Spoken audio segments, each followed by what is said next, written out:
For the 12 and 13-year-olds, the oral presentation outcome required them to prepare and read a passage to the class. It could be something they themselves had written or something they had found. I used a voice recorder so they could listen to themselves. Here are some samples of their efforts. Saturday passed and nothing interesting happened. I lounged around, slept, ate, read, and basically did nothing the entire day. Sunday, on the other hand, was one to remember. Every Sunday morning always starts out with pancake aroma and sizzling sausages. Our church is much more casual than others, so after I took my shower, I threw on a light blue tank top and aqua zippo hoodie. I had woken up later than I had hoped, so I had to put on the makeup for the car, and trust me, it takes practice.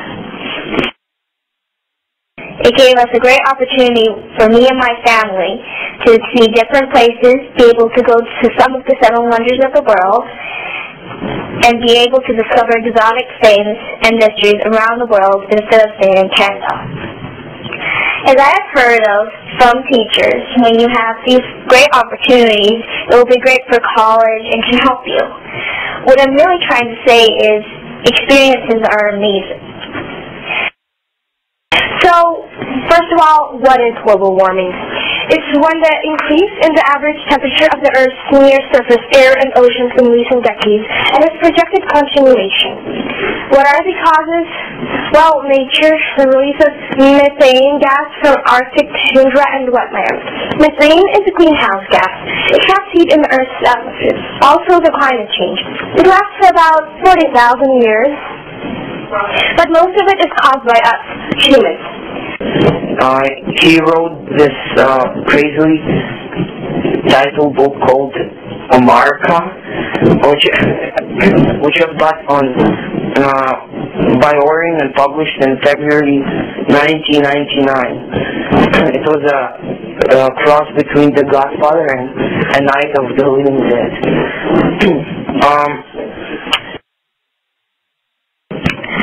He was the first guy that inspired him to write a story.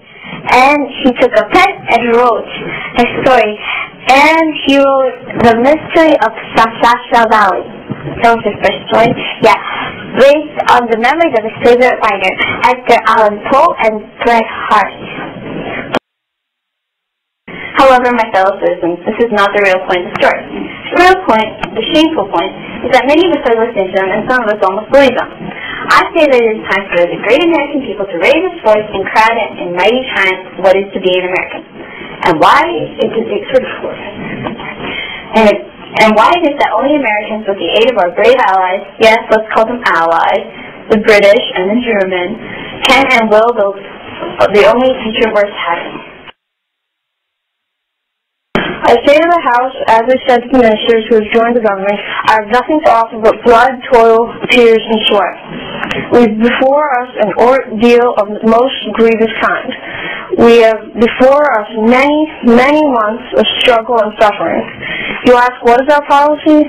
I say it is to wage war by land, sea, and air. War with all our might and with the strength God has given us, and to wage war against the monstrous tyranny never surpassed in the dark and lamentable catalog of human crime. That is our policy. The search is underway for those who are behind these evil attacks. I have directed the full resources of our intelligence and law enforcement committees to find those responsible and bring them to justice. We will make no distinction between the terrorists who committed these acts and those who harbor them. I appreciate so very much the members of Congress who have joined me in strongly condemning these attacks, and on behalf of the American people, I thank the many world leaders who have called to offer their condolences and assistance.